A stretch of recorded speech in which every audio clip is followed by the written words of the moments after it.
Memorias de una orca. Autor José María Eca de Queiroz. De un modo sobrenatural, llegó a mí la noticia de la existencia de este papel, donde una pobre orca podrida y negra relataba algunas cosas de su historia. Esta orca procuraba escribir sus trágicas memorias. Debían ser profundos testimonios sobre la vida.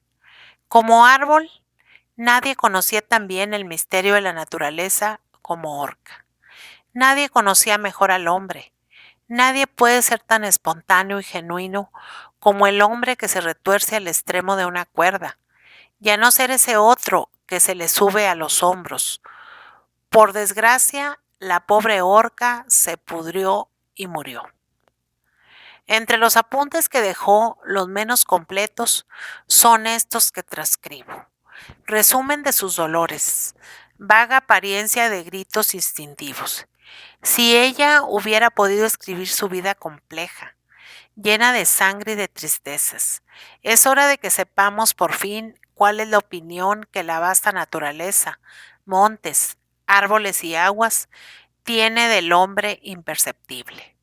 Tal vez este sentimiento me lleve algún día a publicar papeles que guardo avaramente y que son las memorias de un átomo y las notas de viaje de una raíz de ciprés.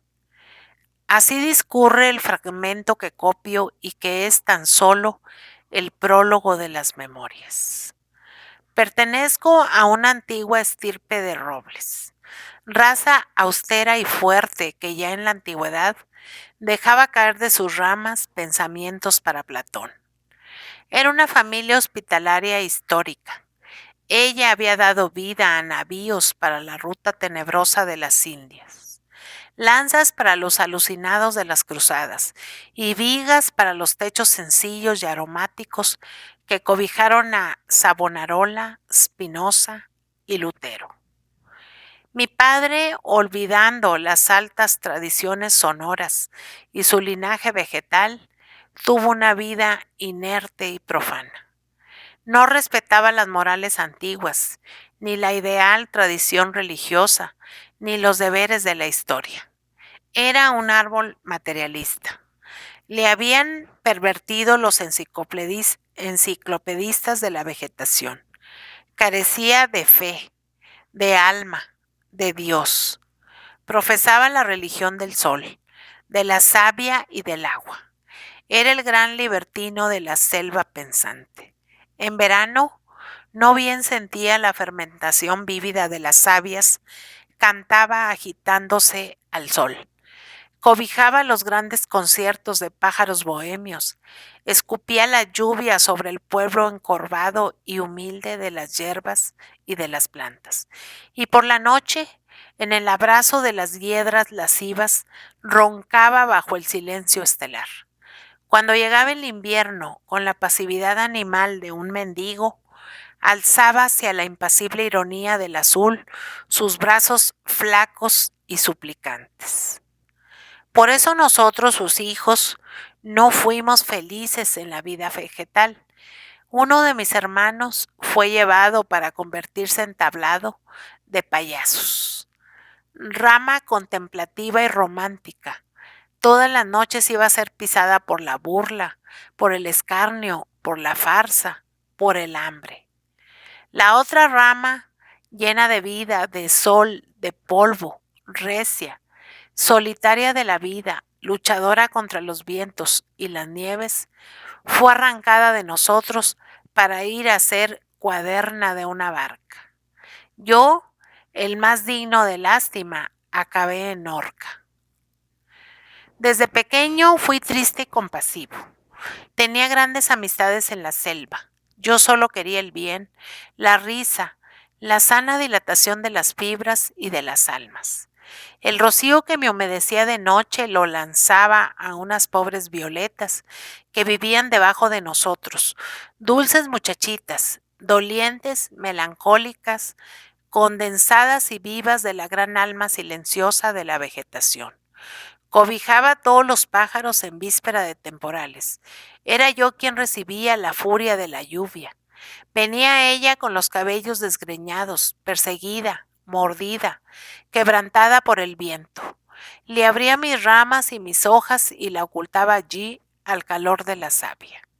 El viento pasaba confundido e imbécil. Entonces, la pobre lluvia que lo veía alejarse, silbando lascivo, se dejaba caer en silencio por el tronco, gota a gota, para que el viento no la oyese e iba a rastras entre las hierbas a unirse con su alma madre, el agua. Hice por ese tiempo amistad con un ruiseñor que venía a conversar conmigo durante las largas horas ocupadas de silencio. El pobre ruiseñor abrigaba una pena de amor. Había vivido en un país remoto, donde los noviazgos tienen más lánguidas molicies. Ahí se enamoró y lloraba conmigo en líricos suspiros. Tan mística fue su pena que, según me dijeron, el desdichado, impulsado por el dolor y la desesperación, se arrojó al agua. Pobre ruiseñor, nadie tan amante, tan viudo y tan casto. Quería yo proteger a todo ser viviente, y cuando las mozas campesinas venían a mi pie a llorar, yo alzaba siempre mis ramas como dedos, para que la pobre alma, anegada en lágrimas, pudiera ver todos los caminos del cielo. Nunca, nunca más ver de juventud lejana. En fin, era obligatorio que yo ingresara en la vida de la realidad. Un día, uno de esos hombres metalizados que trafican con la vegetación vino a arrancarme del árbol. No sabía para qué me querían. Me tendieron en un carro y, al caer la noche, los bueyes empezaron a caminar, mientras al lado un hombre cantaba en el silencio de la noche. Yo iba herido, perdía mis fuerzas, veía las estrellas con sus miradas punzantes y frías. Sentía que me alejaban de la gran selva.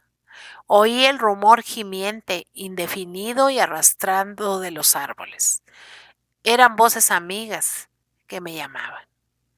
Encima de mí volaban aves inmensas. Sentía un desfallecimiento en un sopor vegetal, como si estuviera disipándose en la pasividad de las cosas. Me adormecí. Al amanecer estábamos entrando en una ciudad. Las ventanas me miraban con ojos inyectados en sangre y llenos de un sol enfurecido. Yo solo conocía las ciudades por las historias que de ellas contaban las golondrinas en las veladas sonoras del boscaje. Pero como iba tendido y amarrado con cuerdas, solo veía las humaredas y un aire opaco. Oía un estrépito áspero y desafinado, en el que mi análisis descubría sollozos, risas, bostezos, y además el sordo rechinar del fango y el tintineo sombrío de los metales. Olía, en fin, el olor mortal del hombre.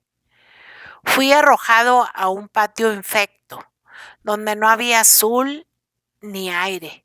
Entonces empecé a comprender que una gran inmundicia aplasta el alma humana, ya que tanto se esconde de la vista del sol. Vinieron unos hombres que me golpearon despreciativamente con los pies. Estaba yo en un estado tal de sopor y de materialidad que ni siquiera sentía la nostalgia de la patria vegetal.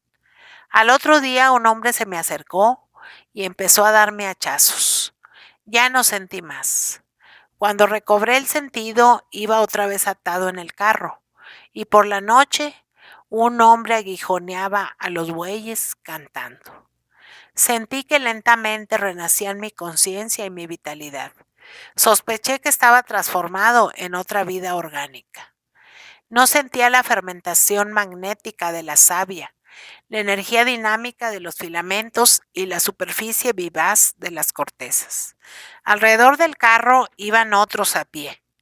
Bajo la blancura silenciosa y compasiva de la luna, me invadió una nostalgia infinita de los campos, del olor del heno, de las aves, de las hierbas, de toda la gran alma pacificadora de Dios que se mueve entre la enramada.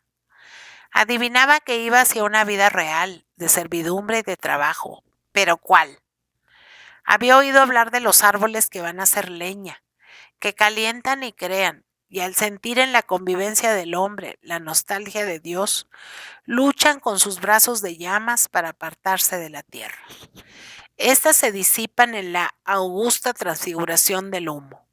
Pasan a ser nubes, se remontan a la intimidad de las estrellas, a vivir en la serenidad blanca y altiva de los inmortales y a percibir los pasos de Dios. Alguien me había hablado de los que van a ser vigas de la casa del hombre, esos felices y privilegiados. Oyen en la penumbra amorosa y dulce el estallido de los besos y de las risas. Son amados, vestidos, lavados. Se apoyan sobre ellos los cuerpos dolorosos de los Cristos, son los de la pasión humana. Sienten la alegría inmensa y orgullosa de los que protegen, y risas infantiles, los suspiros de amor, confidencias, desahogos, elegías de la voz, todo lo que les hace recordar los murmullos del agua, el estremecimiento de las hojas, la canción del viento. Toda esa gracia pasa sobre ellos que gozaron ya de la luz de la materia, como una inmensa y bondadosa alma. También había oído hablar de los árboles de buen destino, que van a ser mástil de un navío, a percibir el olor de la marejada y a oír las leyendas del temporal, a viajar, a ver, a luchar, a vivir, llevados a través de las aguas por el infinito, entre radiantes sorpresas, como almas arrancadas del cuerpo, que hacen por primera vez el viaje al cielo. ¿Qué iría a ser yo? Llegamos. Tuve entonces la visión real de mi sino. Iba a ser una orca. Y me quedé inerte, destrozada por la pena. Me levantaron. Quedé sola, tenebrosa, en un campo. Había entrado al fin en la realidad dura de la vida. Mi destino era matar. Los hombres, con sus manos siempre cargadas de cadenas, de cuerdas y de clavos, habían ido a buscar un cómplice entre los robles austeros. Yo iba a ser la eterna compañera de las agonías. Sujetos a mí se balancearían los cadáveres como en otro tiempo las ramas verdes salpicadas de rocío. Mis frutos serían negros, los muertos. Mi rocío sería de sangre. Yo, la compañera de los pájaros, dulces tenores errantes, tendría que oír por siempre las agonías del sollozo, los gemidos del ahogo. Las almas al partir se desgarrarían en mis clavos. Yo, hija del árbol, del silencio y del misterio religioso. Yo, llena de augusta alegría, húmeda de rocío, cobijo de los salmos sonoros de la vida. Yo, a la que Dios conocía como buena consoladora. Tenía que mostrarme cambiada a las nubes, al viento, a mis antiguos camaradas puros y justos. Yo, el árbol vivo de los montes, en intimidad con la podredumbre, en camaradería con el verdugo, sosteniendo alegremente un cadáver por el pescuezo, para que los buitres le arrancaran las carnes. Esto iba a ser yo. Me quedé yerta e impasible, como en nuestra selva los lobos cuando sienten que la muerte los acecha. Era la aflicción. A lo lejos se mostraba la ciudad cubierta de niebla. Apareció el sol. A mi alrededor empezó a agruparse la gente. Después, casi desfallecida, oí un rumor de sones tristes, el ruido pesado de los batallones y los cantos dolidos de los religiosos. Entre dos cirios venía un hombre, lívido. Entonces, confusamente, como en las escenas sin realidad del sueño, sentí un estremecimiento, una gran vibración eléctrica y luego la melodía lúgubre y arrastrada del canto de difuntos. Recobré mis sentidos. Estaba sola. El pueblo se dispersaba, bajando hacia los poblados. Nadie. La voz de los sacerdotes descendía lentamente. como el flujo final de una marea. Era al caer la tarde. Vi libremente, vi, colgado de mí, tieso, flaco, con la cabeza caída y dislocada, estaba el ahorcado. Me horripilé. Sentía yo el frío y el lento subir de la putrefacción. Iba a permanecer allí de noche, sola, en aquel descampado, sosteniendo en mis brazos aquel cadáver. Nadie. El sol se iba, el sol puro. ¿Dónde estaba el alma de aquel cadáver? ¿Había partido ya? Se habría diluido en la luz, en los vapores, en las vibraciones. Percibí los pasos de la triste noche que llegaba. El viento hacía oscilar el cadáver. La cuerda crujía. Yo temblaba hundida en una fiebre vegetal de desgarros y silencios. No podía estar allí sola. El viento me llevaría, arrancándome en pedazos, hacia la antigua patria de las hojas. No, el viento era suave, casi tan solo el aliento de la sombra. Había llegado entonces el tiempo en que la gran naturaleza, la naturaleza religiosa, quedaba abandonada a las fieras humanas. Los robles ya no eran un arma. Era justo que el hacha y las cuerdas llegaran a buscar las ramas, producto de la labor de la savia, del agua y sol, trabajo arduo de la naturaleza, forma brillante de la intención divina, para llevárselas hacia el universo de la impiedad, para convertirlas en tablas de horca, donde los cuerpos penden para la putrefacción, y los ramajes puros que fueron testigos de las religiones ya no servían más que para poner en práctica las condenas humanas. Servían solamente para sostener las cuerdas, que para sus cabriolas usan los saltimbanquis y en las que los condenados se retuercen. No podía ser. Pesaba sobre la naturaleza una fatalidad infame.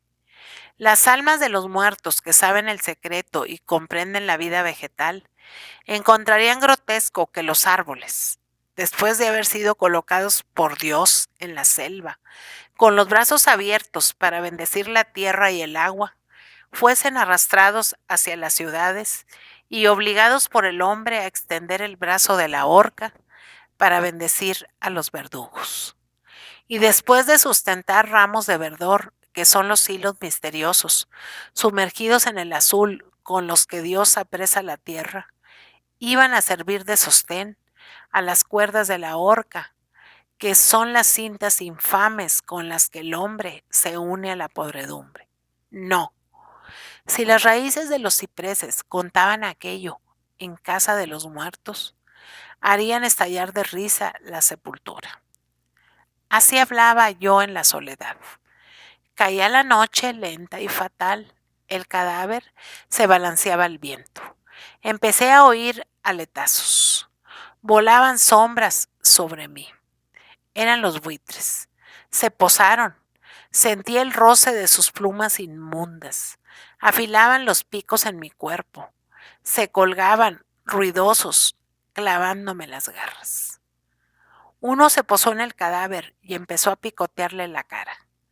Dentro de mí estallaron los sollozos. Pedí a Dios que me pudriese de repente. Había sido un árbol de las selvas al que los vientos hablaban. Servía ahora para afilar los picos de los buitres y para que los hombres colgasen de mí cadáveres como viejos ropajes de carne en harapos.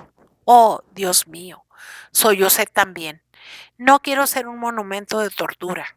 He sido fuente de alimento y no quiero matar. Fui amiga del labrador y no quiero alianzas con el sepulturero. El mundo vegetal posee una ignorancia sacra, la del sol, del rocío y de las estrellas. Angélicos buenos y malos son por igual, cuerpos intocables para la gran madre naturaleza, noble y caritativa. Oh Dios, libérame de este mal del hombre, tan feroz y tan hondo que se trasciende a sí mismo, que horada a la propia naturaleza y hasta llega a herirte a ti en tu mundo celestial. Oh Dios, el cielo azul me brindó cada mañana la frescura del rocío, la tibieza fecundante, la belleza inmaterial y fluyente de lo blanco, la transformación a través de la luz, todo lo bueno, todo lo grácil, todo lo sano. No permitas que mañana muestre a cambio, ante su primera mirada, este cadáver desgarrado. Pero Dios, pero Dios dormía en sus paraísos de luz. 3 años viví en estas angustias. Ahorqué a un hombre, un pensador, un político, criatura del bien y de la verdad, alma bella, pletórica de las formas del ideal, defensor de la luz. Fue vencido y ahorcado. Ahorqué a un hombre que había amado a una mujer, que había huido con ella. Su crimen era el amor, al que Platón llamó misterio y al que Jesús llamó ley. El aparato jurídico castigó la fatalidad magnética de la afinidad de las almas y corrigió a Dios con la horca. Ahorqué también a un ladrón. Este hombre era también obrero. Tenía mujer, hijos, hermanos y madre. En el invierno quedó sin trabajo, sin fuego, sin pan. Invadido por una nerviosa desesperación, robó. Fue ahorcado a la puesta de sol. Los buitres no acudieron. El cuerpo llegó a la tierra limpio, puro y sano. Era un pobre cuerpo que había sucumbido porque lo apreté con rigor, como el alma había sucumbido por colmarla y engrandecerle a Dios. Ahorqué a 20. Los buitres me conocían. La naturaleza veía el dolor dentro de mí. No me despreció. El sol me otorgaba su luz espléndida. Las nubes venían a arrastrar sobre mí su blanda desnudez. El viento me refería cosas de la vida de la selva que yo había abandonado. La vegetación inclinaba con ternura sus frondas para saludarme. Dios me enviaba el rocío, ese frescor que era promesa de un perdón del mundo natural. Envejecí. Aparecieron las arrugas oscuras, el gran mundo vegetal. Al percibir cómo me enfriaba, me envió a mí sus vestidos de hiedra. Los buitres no volvieron y también desaparecieron los verdugos.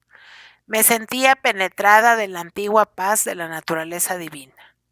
Las flores que me habían evitado volvieron a nacer a mi alrededor como amigas verdes y confiadas. La naturaleza parecía consolarme. Sentía la llegada de la podredumbre. Un día de nieblas y vientos me dejé caer tristemente al suelo, entre la hierba y la humedad, y empecé a morir en silencio. Los musgos de las hierbas me cubrieron y comencé a percibir que me diluía en la materia inmensa, como en un dulzor ilimitado. El cuerpo se me enfría. Tengo conciencia de que poco a poco dejo de ser pudricción para transformarse en tierra. Voy, oh tierra, adiós. Me vierto a través de las raíces. Los átomos huyen hacia toda la vasta naturaleza, hacia la luz, hacia el verdor. Apenas oigo el rumor humano. Oh, antiguas Cibeles. Voy a meterme dentro de la circulación material de tu cuerpo. Veo aún vagamente la apariencia humana, como una confusión de ideas, de deseos, de desalientos, entre los cuales pasan cadáveres transparentes bailando.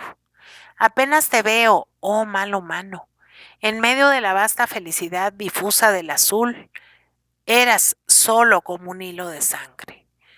Las floraciones como vidas ávidas comienzan a aplastarme. No es cierto que allí abajo, aún en el poniente, los buitres hacen el inventario del cuerpo humano. Oh materia, absórbeme. Adiós. Hasta nunca más, tierra infame y augusta. Veo ya que los astros, como lágrimas, atraviesan la faz del cielo. ¿Quién llora así? Me siento ya disuelta en la vida formidable de la tierra. Oh mundo oscuro, de barro y oro, que eres un astro en el infinito. Adiós, adiós. Te dejo en herencia mi cuerda podrida.